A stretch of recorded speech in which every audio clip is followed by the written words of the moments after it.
한국농정 팟캐스트 시즌2 심장박동의 힘찬 출발을 응원합니다.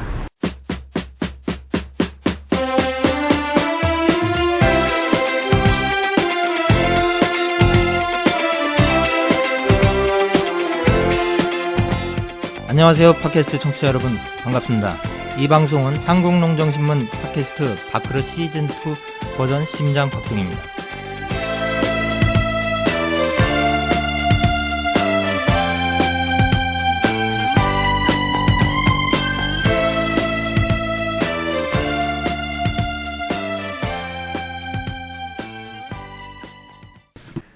심장박동 7번째 시간을 시작하도록 하겠습니다. 저는 신국장입니다. 네, 저는 장 박사입니다. 예, 오늘 박형대 위원장께서, 박 위원장께서 모레로 가갖고 오늘 참가를 못했습니다. 대신 우리 한국농정신문의 원재정 부장 나왔습니다. 네, 안녕하세요. 깍두기로 참여했습니다. 한국농정신문 원재정입니다. 분위기는 훨씬 좋습니다. 네, 뭐 박수 쳐주고 그러는 거 아니야? 별로 환영 안 하시는 것 같아요. 환영합니다. 예, 오늘도 뉴스 브리핑을 3가지만 간단하게 해드리고, 그리고 3가지 주제를 가지고 또 얘기를 하도록 하겠습니다. 뉴스 브리핑 해드리겠습니다.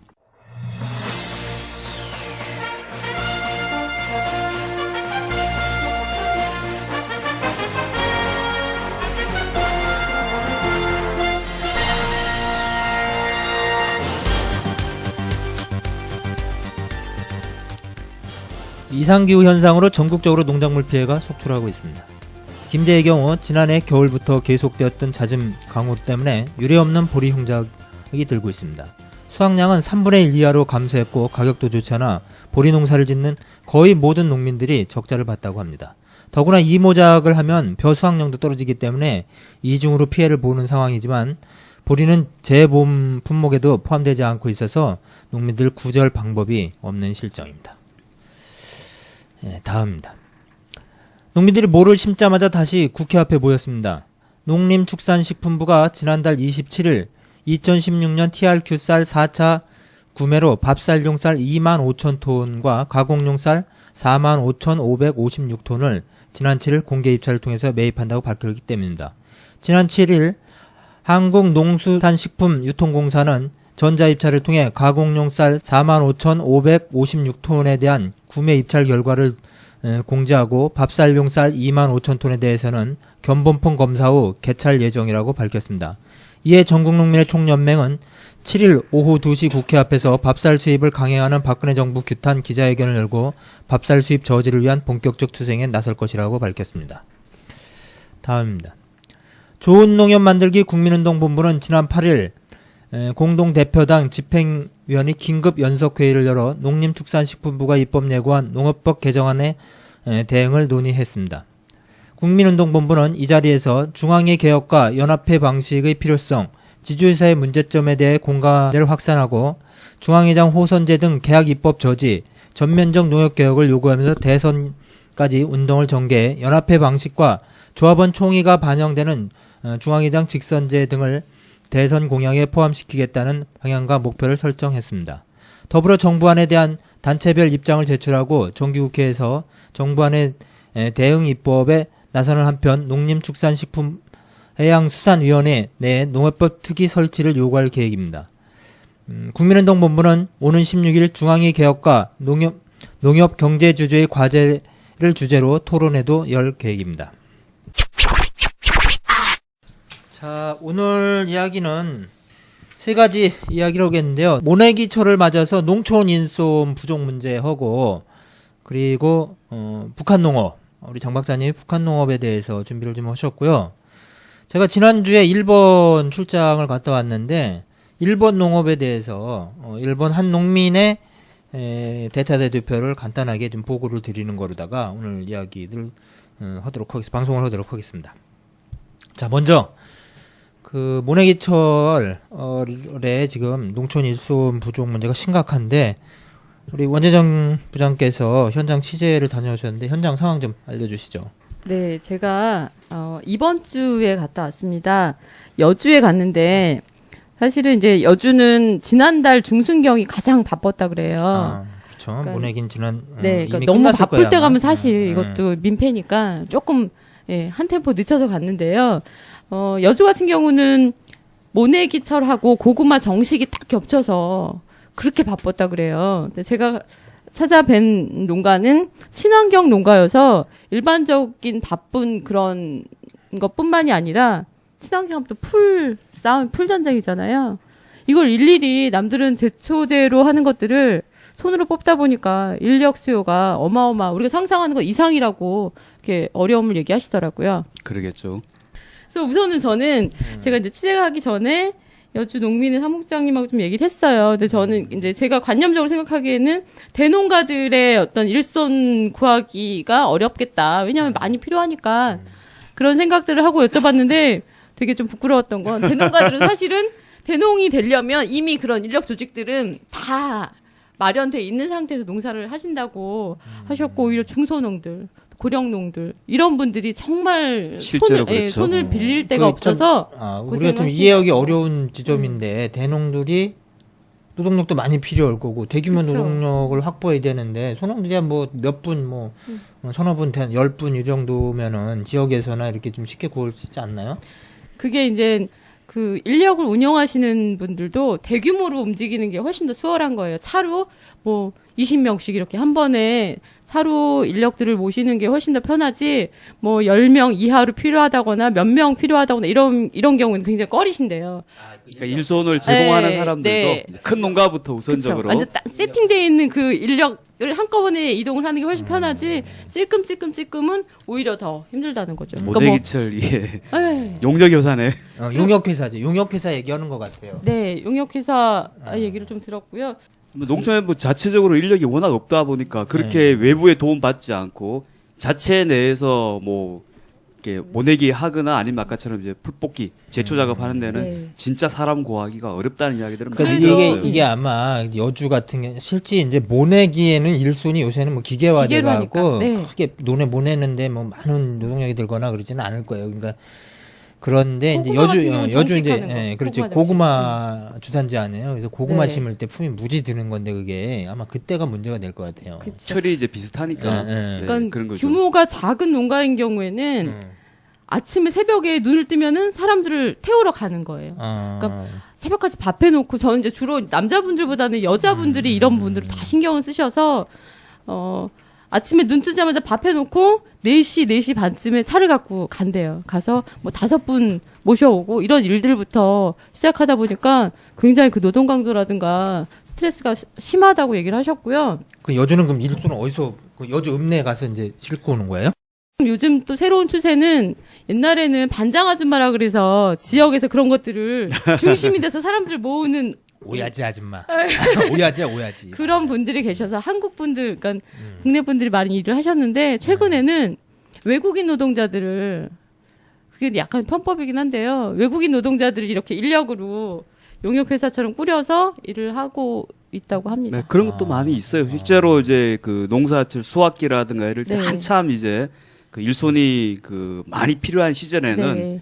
대규모로 이제 용역회사가 그렇죠. 인력들을 자기들이 이제 풀을 가지고 움직이니까 주로 이제 거기에 아무래도 그 사람도 인건비가 싸게 해야 되니까. 인건비는 근데 거의 뭐 같은, 왜냐하면 용역회사가 끼어 있다 보니까 인건비가 더 낮아지거나 주는 그러진 사람은 않대요. 똑같은데 이제 용역회사 입장에서는 아무래도 좀 더 많이 남기려면 이제 외국인을 쓰는 게 좀 더 많이 이게 남는다고 이제 그러더라고요. 그 제가 이제 농사 질 때도 이게 그때는 이제 외국인들은 없었는데 아, 그렇겠네요. 예, 그때는 이제 옛날 얘기하시는 거니까. 용역회사하고 한 10여 년 전 얘기예요. 그러니까 용역회사에 가면 아침에 이제 가면은 거기서 이제 사람을 이제 몇 명 해갖고 이제 데리고 오는 거예요. 그러면 이제 통상 그때 1인당 5천 원인가 얼마씩 이제 용역회사에 이제 돈을 줘야 돼. 그러니까 그런 경우가 있었고 또 한 케이스는 이제 일손을 아줌마들을 같이 다니는 오야지 아줌마가 있어. 오야지 할머니가. 그 할머니가 반장 아줌마. 10명 구해주세요. 그 전화하면 10명을 조직을 해놔요. 5명, 그럼 5명을. 그러면 이제 그 아줌마한테 10명당 한 사람 품값을 주는 거야. 그러니까 10%를 주는 거지. 아, 10명당. 10명 데리고 가면은 그 아줌마 품값은 2명분을 줘야 돼. 아, 오야지 아줌마는. 그래서 그 내에서도 또 이게 오야지 아줌마가 이게 권력이야. 그러니까 예전에는 이제 그 어떤 사람을 중개하거나 인력을 쓰는 게 아까 오야지 아줌마처럼 어떤 개인에게 부탁하면 개인이 이제 자기 인맥이나 평소 관리하던 사람들 통해 가지고 이렇게 소규모로 움직였는데 요즘에는 이제 그 인력 관리 자체가 이게 좀 커진 거죠. 기업화돼. 20명, 30명, 50명 이렇게 커지면서 주로 이제 말 그대로 뭐 이 부분도 이제 기업화가 된 거죠. 그 추세들이 아까도 말씀드렸다시피 외국인들이 이제 많다 그랬는데 이 외국인이 오게 되면 그냥 정말로 일만 한대요. 그러니까 뭐 한국 사람들은 이제 아니까 하다가 좀 쉬거나 아니면 비가 오면은 뭐 안 해도 되는 거 아니 이런 게 아니라 주인이 시키는 그대로 하기 때문에 수월한 면이 있는데 또 다른 어려움은 언어 소통이 안 되기 때문에 이게 초반에 오면은 농사일을 어떻게 해야 되는지를 손짓 발짓 해가면서 하는 그런 아주 웃지 못할 일들도 벌어지고 있다고 합니다. 그러니까 이미 이제 우리나라 농사 특히 이제 규모화돼 가지고 하는 사람들은 외국인 노동력 없이는 농사 짓기가 그러게요. 예. 어려운 상황이 이미 돼버렸죠. 예. 그래요. 그러니까 이제- 외국인 노동자들은 숙련도의 문제나 이런 것들이 분명히 있어요. 있기는. 그쵸. 어느 소통도 안 되고 또 숙련도도 떨어지고 그 대신 아마 품값은 조금 쌀 거예요. 대신에 이제 뭐 어쨌든 규모화된 농가일수록 뭐 외국인 노동자에 의존하지 않으면 사실은 자기가 이제 농사를 하기가 이미 어려운 상황이 되어가지고 참 이것도 하나의 또 다른 사회 현상 같아요. 아까 국장님 얘기하실 때 그때의 그 일당은 얼마였어요? 글쎄 오래돼갖고 모르겠는데, 그러니까 이게 이제 이 일에 따라 다른데 뭐 고추 따고 이런 거 한 3만 원 정도 하지 않았나? 아, 한 15년 당시에? 뭐 이렇게 됐으니까 3만 원 정도. 그때 남자 뭐 5, 6만 원 하고 그럴 때 여자는 뭐 예. 3만 원 이렇게 됐을 때인데 이것도 이제 계속 오르는 추세잖아요. 올라요, 계속 올라요 이게. 그래서 이분들 같은 경우는 9년 전에 음. 그 시에서 뭐 다른 사업들을 하시다가 9년 전에 귀농을 고향으로 와서 농사를 지으셨는데 그때 품값이 한 5만 5천 원 정도였대요. 일당이. 근데 이제 점점 5만 8천 원, 6만 2천 원 하다가 지금은 여주 지역에 일반적으로 하루 일당이 6만 8천 원이라고 합니다. 그러니까 6만 8천 원에 한 10분 정도 부르면 하루에 그 나가는 돈이 또 어마어마하잖아요. 그러니까 앞으로 점점 더 네. 오르지 않겠어요? 사람을 모으는 그렇죠. 것도 어렵고 인건비는 일단 올라가고 인건비도 있죠. 굉장히 비싸고 해서 정말 일손이 이승보다- 갈수록 더 부족해지고 사람 구하기가 갈수록 네. 더 어려워지면 일당은 계속 더 오를 것 같아요. 근데 사실은 6만 8천 원도 이게 또 많은 돈은 이게 아니에요. 여자분이 이게 받는, 기준이고. 그러니까 우리 주는 네. 입장에서는 큰데 받는 입장에서는 시급으로 따지면 얼마쯤 될까요? 아, 시급으로 따지면 이게 저기요, 이게 해 떠서 해질 때까지거든 이게. 근데 이제 한 7만 원 잡고 이분들이 한 달에 20일, 25일 일할까요? 20일이면 27, 24, 140만 원이고 25일이면 5, 7은 35에서 180만 원, 200만 원이 안 되는 거라고 이게. 그러니까 실질적으로는 임금은 큰 임금, 비싼 임금은 아닌데 농민들 입장에서는 그렇죠. 농민 입장에서는 농산물 그게 가격이 힘든 거죠. 싸니까 네. 이제 임금 부담이 큰 거죠 이게. 그 자연스럽게 일손 얘기하면서 농산물 가격 얘기를 하시는 거예요. 농산물 가격 계속 떨어지지, 생산비는 계속 올라가지, 인건비도 계속 올라가지, 뭐가 남느냐 이런 얘기들이 그냥 뭐 정말 흔한 상황들이 된 이런 어려움들을 얘기를 하시는 거죠. 뭐 한 10시간 일한다고 보면 6,800원. 뭐 저기 뭐 최저임금보다는 조금 높죠? 근데 이게 이제 뭐 상시적으로 하는 게 아니고 일손이 그렇죠. 바쁜 예. 한참 이제 그 철에만 하다 보니까 그러니까 일하는 이게 사람은 일하는 사람대로 이제 수입이 기본이 안정적이지 못한 거고. 6만 8천 원이라 그래도 이게 막 대농가들은 뭐 정식할 때도 정식할 때지만 수확할 때 이게 하루 이틀 늦어지거나 밀려지면 이게 품질이 또 떨어지잖아요. 6만 8천 원 얘기하던 게 10,000원 더 얹어서 우리 집으로 와. 뭐 이런 그런 경우도 이런 허다해. 경쟁들도 일어나는 거죠. 그러니까 있죠. 예. 그게 그 집중되니까. 주산지별로 수확할 때 보면 그 인구 이동이 보이잖아요.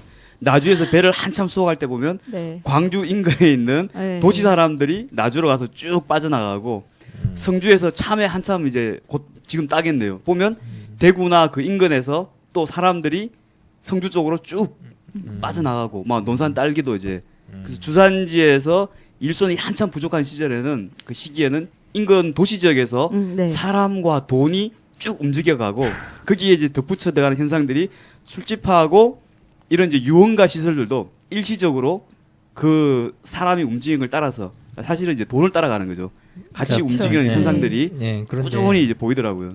그런 문제에 대해서 이제 정부는 어떤 뭐 대책이 좀 있어요? 이게 뭐 아. 공공적으로 좀 일정하게 책임을 좀 져야 되는데 농협이나 정부 차원에서 요즘에 이제 최근 신문에서 계속 뭐 악덕 일손 중개업자 그 얘기도 하고 뭐 일손 부족 대란이다 이런 얘기들도 나오고 하니까 농식품부도 이제 움직였어요. 그래서 지난달쯤에 영농 작업반이라는 거를 계획을 해서 운영을 하겠다 발표를 했고요. 그래서 농식품부에서 담당하는 데가 경영인력관인데 그쪽 사무관하고 통화를 해보니까 이게 이제 시범 사업으로 준비 중이고 고흥의 풍양농협에서는 올해 처음으로 영농 작업반을 운영을 했는데 도시의 그 남는 인력들 중에서 왜 농촌에서 일하는 거를 다 원하는 건 아니잖아요. 도시에서 좀 일손이 남는 분들이 농촌에서 일하고 싶다 하는 분들을 모아서 근데 이 숙련도나 이런 것도 떨어지니까 사전에 농작업에 대해서 숙지도 시키고 교육도 시키고 또 이게 농작업을 하다가 다칠 수도 있으니까 재해보험까지도 좀 들어서 운영하는 영농 작업반을 올해 한 25개소 정도 운영하겠다. 이런 얘기들을 좀 했고요. 근데 올해 이게 계획은 세웠으나 예산을 못 딴 거예요. 그래서 지역 농협에서 3천만 원, 또 지자체에서 3천만 원 해서 6천만 원 정도로 1년 동안 좀 운영을 하겠다. 또 내년에는 예산을 좀 따면 지자체에서 담당하는 3천만 원 정도는 중앙정부에서 운영을 하겠다. 이런 계획들을 좀 들었습니다. 다니다 보면 이제 농협에서 부족한 일손들을 이제 많이 알선하고 중개하는 걸 기대하는 농가들이 되게 많죠. 개인적으로 사람을 구하기가 쉽지 않으니까 네. 어차피 지역 내 이제 일손에 대한 수요는 시기별로 규모도 있고 쭉 나오는데 우리 이제 농협이 그런 거를 좀 잘 알아서 해주면 좋겠다는 농가들의 요구 사항은 이제 다 항상 많았는데 농협은 그게 자기들이 돈이 안 되고 귀찮으니까 그렇죠. 사실 그동안 안 해왔거든요. 앞으로는 농협이 정말 잘해야 되는 일 중에 하나가 그런 것 같아요. 예, 정부나 농협이 좀 더 적극적으로 이 농촌 인력 문제에 좀 개입을 해서 좀 농민들에게 도움을 줬으면 좋겠습니다.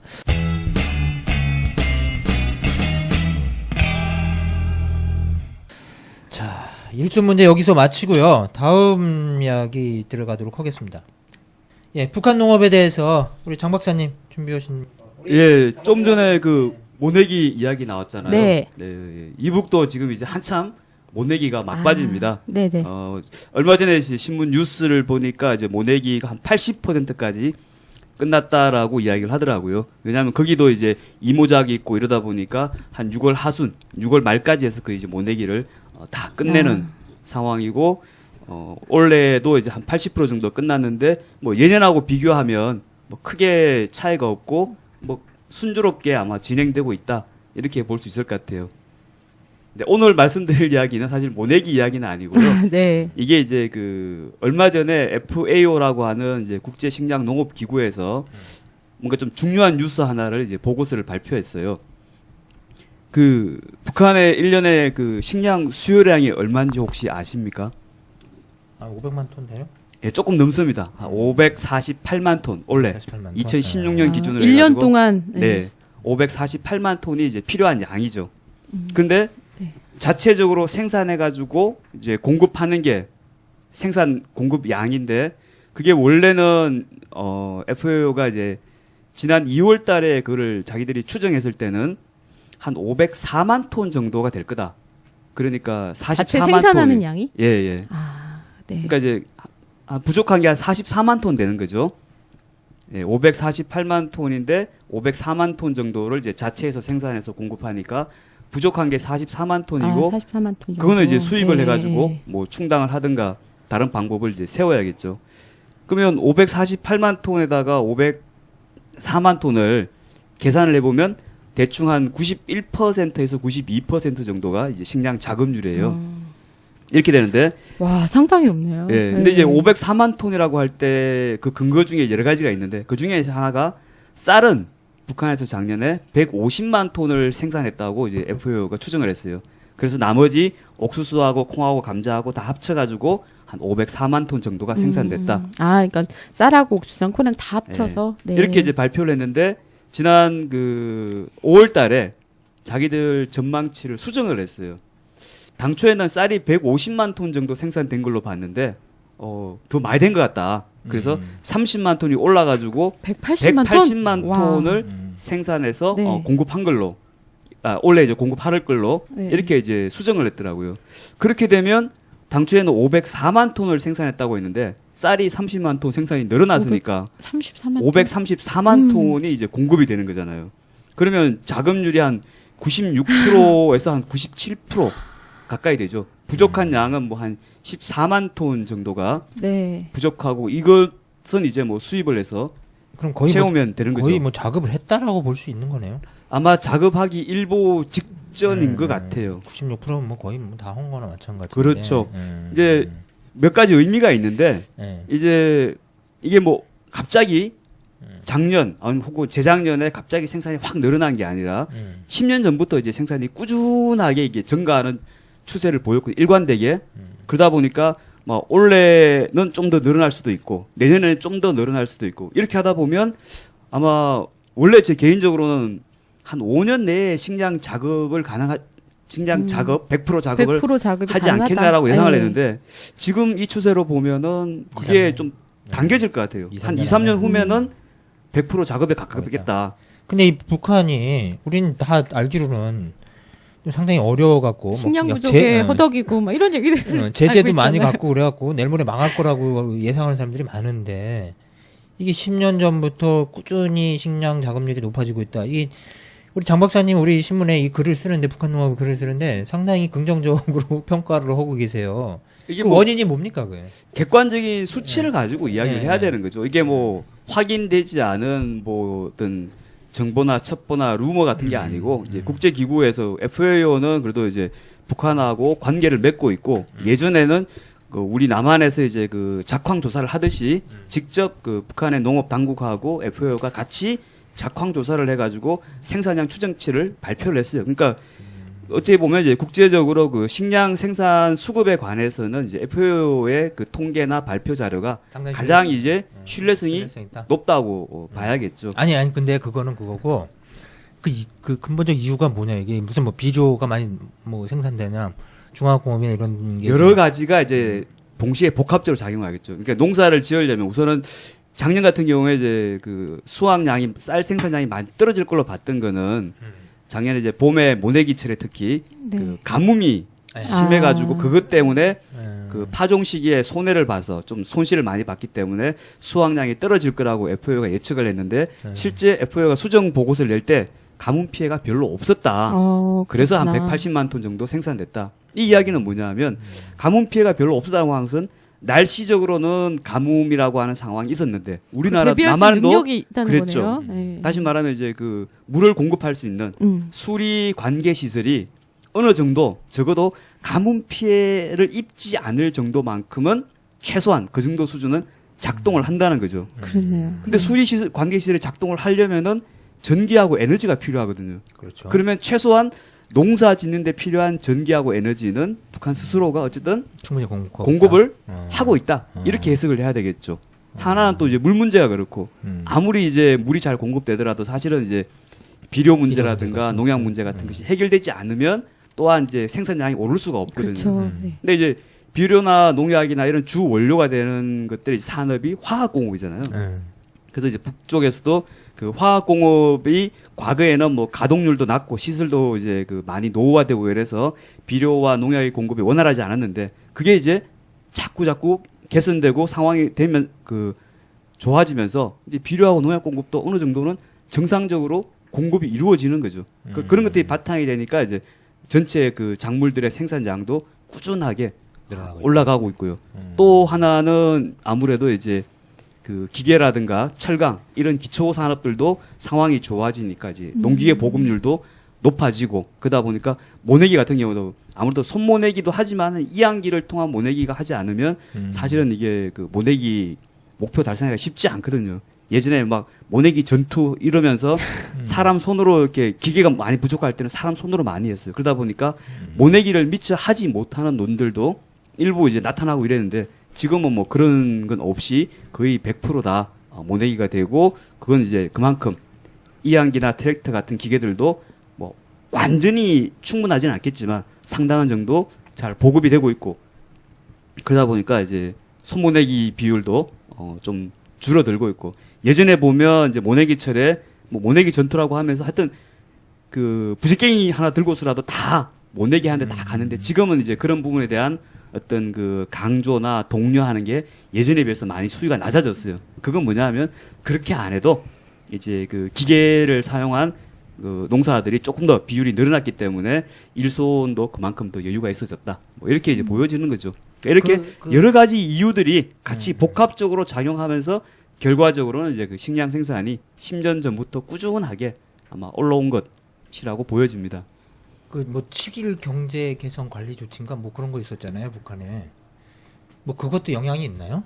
일부 이제 영향이 있다고 봐야겠죠. 전혀 영향이 없는 건 아니고요. 근데 이제 일부 변경된 측면이 있잖아요. 예, 아무래도 이제 그게 그 개인보다는 이제 작은 규모의 분조라고 하는 쪽에서 열심히 일하는 데서는 생산을 많이 할 것이고 그러면 생산을 많이 한 만큼 이제 개인에게 더 많은 일부 그 성과급이 소득을 주는 거죠. 예. 현물로 주든 현금으로 주든 이렇게 대가를 지불하니까 이제 예전처럼 그 다 같이 일을 안 하던 분위기에서 이제는 서로가 일을 더 많이 하는 분위기로 바뀐 것은 아마 그 7일 경제 조치의 효과라고 봐야 되겠죠. 근데 이게 또 한편으로 보면 아무리 사람이 열심히 일을 하더라도 기본적인 그 농사 짓는 데 필요한 농약이나 비료나 농기계나 이런 물자들이 공급되지 않으면 사실 손으로 다 농사 짓는 게 불가능하잖아요. 그렇죠. 예. 그러니까 그런 부분들이 여러 가지가 뭐 복합적으로 작용한 결과라고 봐야 될 것 같고 뭐 어느 한 가지가 특출을 하게 된 것은 아닌 것 같아요. 그 더불어서 이제 뭐 북한 농업 얘기해서 남북 농업의 교류라는 게 산업적 측면에서 상당히 중요한 것 같아요. 또 우리가 뭐 농기계, 비료 이런 것들이 지금 점점 이제 이쪽 산업이 국내 내수가 위축되면서 이 뭐 수출한다는데 쉽지도 않고 그러기 위해서 이 북에 이제 보내는 게 가장 큰 또 뭐 시장이고 또 유력한 예전에는 이제 정책인데. 비료를 한 30만 톤, 40만 톤 지원할 때는 그 비료공업협동조합이라는 비료협회에서 적극적으로 정부에 로비해서 이렇게 했는데 뭐 이게 2008년도부터 이제 비료 지원이 완전히 끊어졌죠. 이명박 정부 들어서자마자. 그래서 그 당시에 사람들이 그랬어요. 아, 이제 우리가 비료를 안 줬기 때문에 생산이 뚝 떨어질 거다. 근데 결과적으로 보면 생산이 떨어진 게 아니라 잠시 주춤했지만 꾸준히 늘어나고 있거든요. 이건 뭐냐 하면 자체적으로 비료를 생산해가지고 공급하는 능력이 그만큼 늘어난 거죠.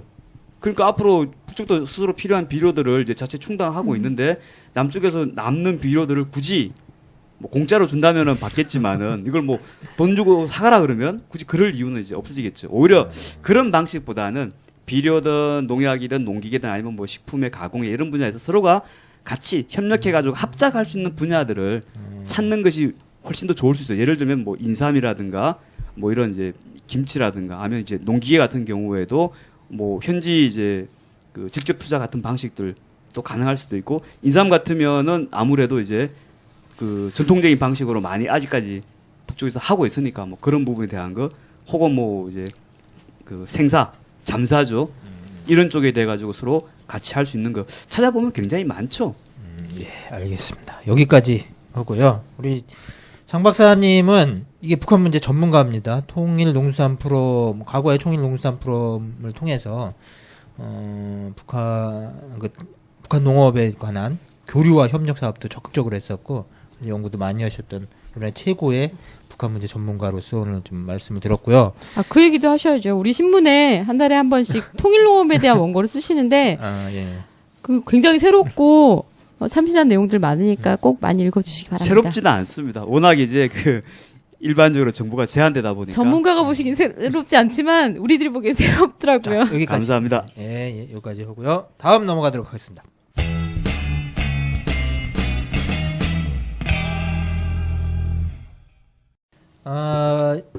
말씀드린 대로 일본 농업에 대해서 제가 이제 일본 홋카이도, 북해도를 가서 일본 농업에 살펴보고 왔어요. 근데 뭐 며칠 갔다 왔다고 일본 농업을 제가 다 알 수 있는 것도 아니고, 근데 그 홋카이도가 광활한 지역에서 그 광장 농업을 하는 지역이에요. 그러니까 그 홋카이도로 제외한 나머지 지역은 우리나라처럼 이런 그 비슷한 규모의 농사를 짓는데 거기는 대규모 농사를 짓는 지역으로서 뭔가 거긴 좀 경쟁력이 있지 않겠냐.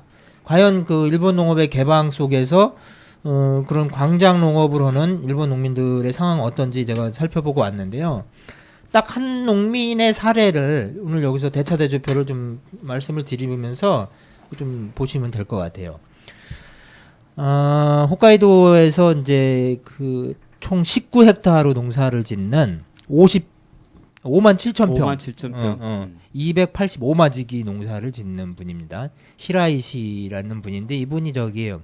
노민넨 회장님이세요. 아, 네, 노민넨 대농이네요. 네, 대농이신데 뭐 사실 우리나라에서 대농이지만 제가 보기엔 뭐 광장 농업이다고 할 수 있을 정도는 아닌 것 같아요. 아니, 우리 기준으로는 대농이죠. 네, 우리나라에서는 뭐 큰 농사 지으시죠. 이분이 논이 19헥타르인데 여기다가 벼는 6헥타르, 양파 5헥타르, 밀농사 8헥타르, 그리고 이제 채소 농사, 거기서 야채라 그래요. 우린 채소라 그러는데, 야채가 0.5헥타르. 아니, 5아르. 150평, 5아르. 그건 하우스 한 동 지어가지고 하는 하우스 거네. 한 동은 아니라 노동 해갖고, 이번에 가니까 뭐, 토마토 심어놓고 그랬더라고요. 그래서 이분이 농사 져서 총 수익이 얼마냐면은, 3,600만 엔. 3억 6천만 원 네. 대충. 여기 우리 10배로 치면 우리 돈입니다. 그래서 논농사 져갖고는 6,500만 엔. 그러니까 650만 엔. 그러니까 6,500 정도 하는 거예요. 양파 1,300만 엔. 밀 130만 엔. 채소에서 120만 엔. 다 합치면 얼마입니까? 그리고 잡수익이 1,400만 원 해갖고 전체가 3,600만 원. 3,600만 앵이죠. 네. 3억 6천을 보는데 요 논농사를 제가 분석해 보니까 논농사 져서 650만 원이 6,500만 원으로 치면은 쌀 한 가마에 얼마에 파는 거냐면 17만 1,000원에 파는 거예요. 지금 올해 우리나라 시세보다는 조금 비싸죠. 우리가 15만 원대밖에 안 되니까 지금. 지금 뭐 산지에서는 지금 14만 3천 원대로 떨어졌죠. 근데 이게 이제 일본은 60kg 기준으로 하는데 60kg라면 12만 8천 원. 그러니까 지금 원래 일본이 한 15만 원대 했어요. 15만 엔 정도 했는데, 아니 15,000엔 정도 했는데 지금 썰어져 갖고 그 최저 10만 엔에서 12, 3만 엔 정도 수준이라고 하더라고요. 그 정도 딱 맞더라고요. 계산해 보니까. 그래서 이분이 농업 경영비가 농사져서 들어가는 비용이 2,630만 엔. 그래서 3,600만 원 빼기 이거 하면은 970만 원이 남는 거예요. 뭐 대략 1,000만 엔 정도 남는 네, 거네. 1억 원 정도 수익을 얻고 있어요. 근데 소득이 1억 원인 거네. 예, 순소득이. 근데 여기서 아까 제가 쭉 말씀드렸지만은 3,600만 원 중에서 2,200만 원이 농사져서 팔아서 얻은 돈이고 잡수익이라고 해서 1,400만 원이에요. 그럼 1,400만 원이 뭐냐? 이 중에 1,000만 원이 1,057만 9천 원이 보조금이에요. 뭐 직불금 같은 이런 여러 가지 각종 지원금. 보조금이야. 그리고 나머지가 한 342만 원인데 한 3,500만 원 정도가 농기계 작업해주다든지 어디 품 팔았다든지 이런 그러니까 잡다한 수익이고 보조금이 이제 1억 정도를 받아요. 그래서 보조금이 뭐냐 했더니 벼는 이게 우리 고정직불금 같은 건데 이 사람 여기는 이제 시바르에 7,500엔으로서 1헥타르에 75만 원 정도 받는 거예요. 우리 돈으로. 우리는 1헥타르에 이제 100만 원 받죠. 요건 우리보다 적어요. 그리고 양파 농사를 져갖고 뭐 산지교부금 뭐 해서 두 가지 교부금을 받아요. 양파에서는. 그래서 126만 5천 엔을 받는 거야. 우리는 이 중복 보조금이 거의 없는데 여기 중복에서 받더라고요. 밀농사 져갖고 밀농사가 이게 많이 받더라고요. 886만 4천 엔. 그래서 이게 뭐 전략교부금이라고 해서 280만 엔 정도 받고 8헥타르에 그리고 산지교부금을 해서 936만 원 오고 요게 특이한 게 있어요. 밀하고 뭐 몇 가지 품목에서 주는 건데 밭작물 직접 교부금이라고 해서 요거는 이제 한 가마 60kg 한 가마에 얼마씩 주는 거예요. 60kg당 6,410엔씩 줘가지고 여기 이제 500만 원 정도를 받는데 이게 뭐냐면은 일본이 이제 밀 작업률을 높이기 위해서 국산 밀이나 수입 밀이나 가격을 똑같이 시장에 팔아요. 그러면 이제 국산 밀이 이 가격이 안 되잖아요, 이게. 그 차액을 보조해 주는 거예요. 요게 이제 60kg에 6,410엔이라는 거야. 6,410엔. 네. 그러니까 우리나라는 이게 안 되고 있는데 일본은 이제 밀의 그 관세가 우리보다 훨씬 높대요. 우리는 2, 3%밖에 안 돼. 일본은 뭐 10%인가 20%인가 그래요. 그래서 그 세금 받은 거로다가 요 차액을 보존해 줘서 국내 밀농사 국산 밀을 쓸 수 있게끔 우리는 가격 보조를 하지 않기 때문에 국산밀 소비가 안 늘어나고 있잖아요. 그렇죠. 이게 잘안 비싸 늘어나죠. 가격 차이가 안 있으니까.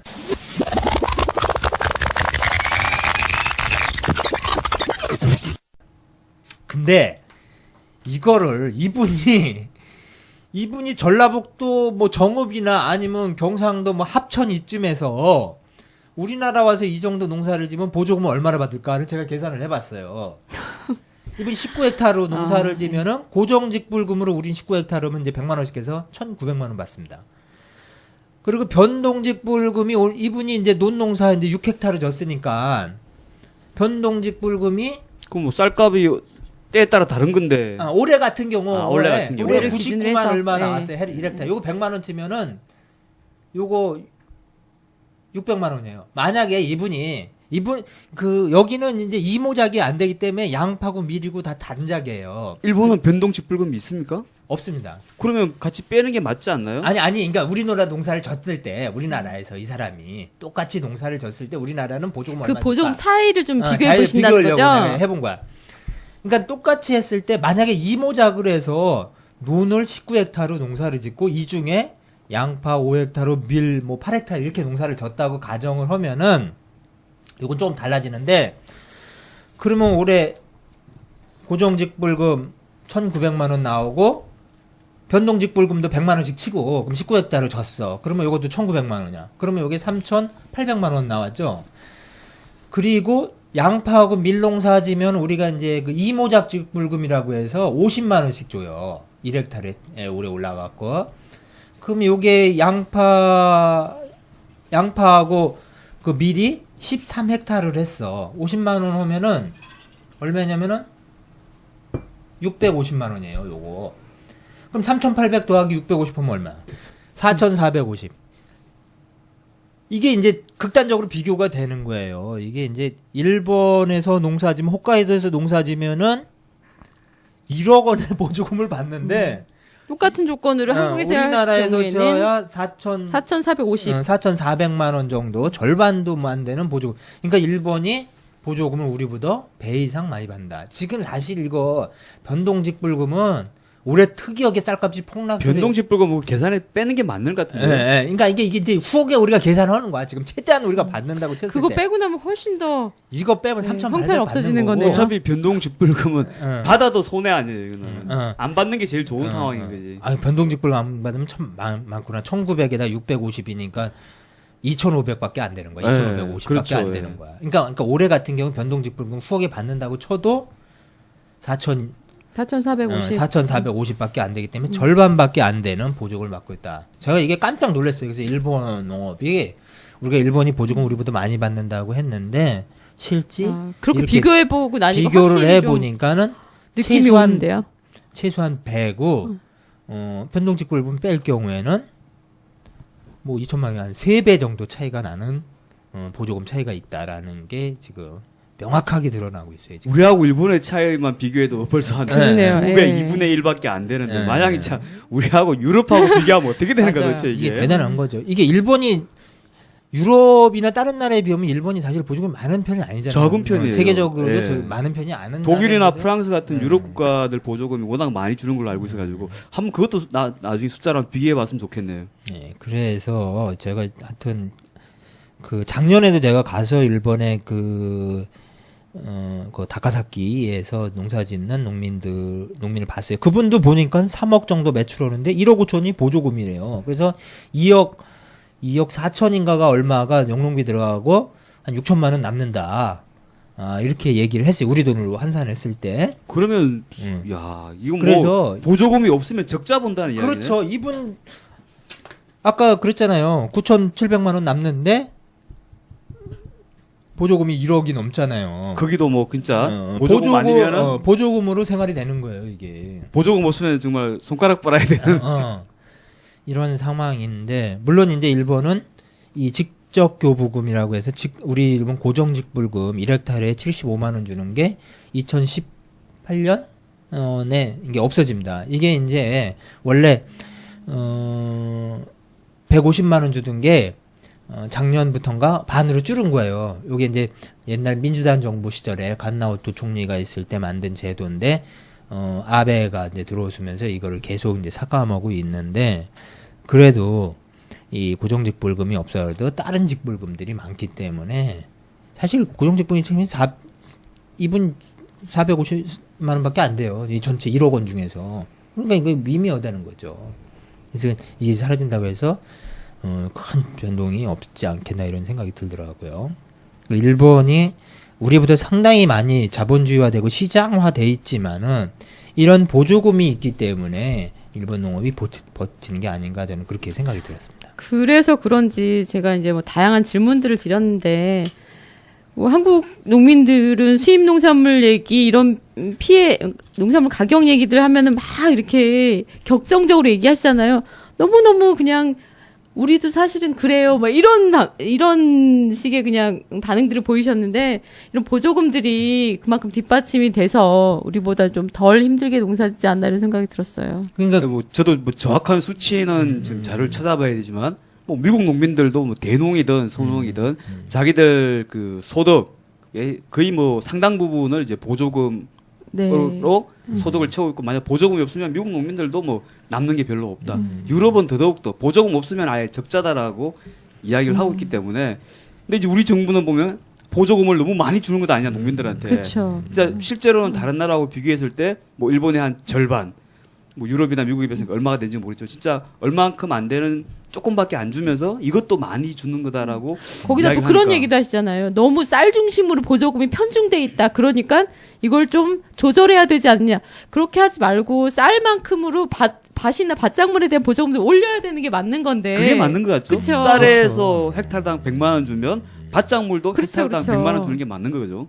근데 자꾸 많이 주는 것들을 얘기하면서 깎아내리려고 하는 이런, 그래서 수입보장보험으로 대체하려고 하는 이런 것들이 좀 많이 안타까워요. 그러니까 이게 우리가 정부가 지금 이제 WTO 뭐 체제 이후에 FTA 많이 체결되고 이러면서 가격에 개입하지 않겠다. 가격은 시장에 맡기고 소득은 뭐 보조금이나 이런 거로다가 직불금으로 좀 하겠다라고 말로는 하는데, 일본은 실제 그런 것 같아요. 이걸 보니까.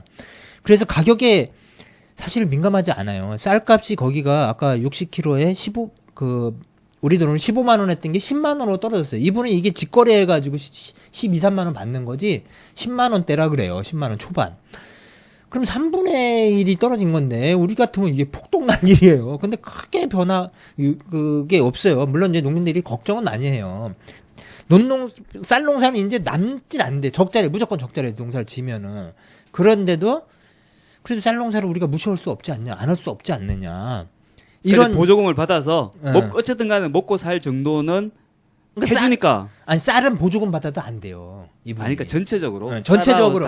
내 농사짓는 전체를 놓고 보면. 전체적으로 그러니까 어쨌든 이제 뭐. 이렇게 헌더라고요. 그래서 우리는 사실은 이게 지금 가격도 책임지지도 않고 소득도 책임지지 않는 그냥 광야에서 그냥 농사를 짓고 있는 찬바람 맞으면서 이렇게 해야 되는 건 아닌가? 내가 이제 문득 든 생각인데, 아니 그 농업이 이렇게 어려워지면 뭐 자동차는 잘 나가고 농사는 어렵고, 그럼 자동차를 담당하는 그 직영부 같은 데서는 공무원들도 월급을 좀 더 받고, 농민들이나 농업이나 이런 쪽 못하는 농식품보다 상대적으로 월급을 적게 받아야 되는 건 아닌가요? 그런 얘기 한번 해볼까요? 좋은 것 같은데? 아니 뭐 너는 왜 성과급 안 해? 농업을 이렇게 했으면 그쪽에 공무원, 정책하는 공무원들도 월급을 적게 받아야 되는 것 아닌가? 그런 얘기 가서 하면 가뜩이나 미운 농정신문을. 근데 이게 이제 수입도 어렵겠어요. 아니 그렇게 시장 그러면 원리를 이제 좋아하니까. 아니 그러면 성과들이 이제 좋아하니까. 돈 안 되는 농업은 이제 더 이제 무시하고 이제 어떤 산업적 측면으로 더 강화시키면 어떡하라고 그런 위험한 말씀을.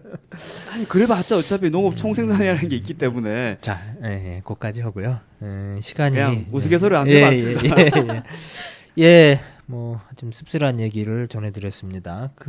오늘 뭐 원부장님 처음 나오셨는데 뭐 마무리 말씀 한 말씀 해주시죠. 네, 제가 박형대 정책위원장님이 모내기 정리하시고 하는 이 공석을 오늘 하루 깍두기로 왔는데요. 저는 어떤 대본도 없이 이렇게 장시간 얘기를 막힘없이 하는 거에 대해서 깜짝 놀랐고요. 아, 대본 있어요. 다 이게 무슨 우리가 아무 준비 없이 하는 것처럼 얘기하면 안 되고. 아니 제가 말하는 대본은 어느 정도 흐름을 좀 볼 수 있고 뭐 이런 건데 그냥 이런 세 가지 주제로 얘기할 거야. 이후에는 뭐 각자 알아서 하는 거네요. 아무튼 두 분 또 오늘 오시지 못한 박형대 정책위원장님 계속 노력해 주시고 애청하겠습니다. 예, 우리 정 박사님 간단하게. 박형대 위원장님 다음 주도 계속 일 열심히 하시고 바쁘면 안 와도 돼요. 정 박사님은 좀 지난주에 좀 빵꾸를 내셔가지고 아침 방송인데 저녁 방송인 줄 알고 안 나오시는 바람에 오늘 일주일 만에 다시 등장을 하신 거예요. 자, 오늘 방송 이렇게 정리하도록 하겠습니다. 하여튼 뭐 일본 농업과 한국 농업을 이렇게 비교하는 바람에 우리 농민들 더 씁쓸하고 쓸쓸한 이런 방송이 된 것 같은데요. 죄송하고요. 우리가 좀 열심히 해서 우리 농민들도 좀 더 나은 조건에서 농사 지을 수 있도록 우리 모두 노력하도록 하겠습니다. 마치겠습니다. 감사합니다. 수고하셨습니다. 고맙습니다.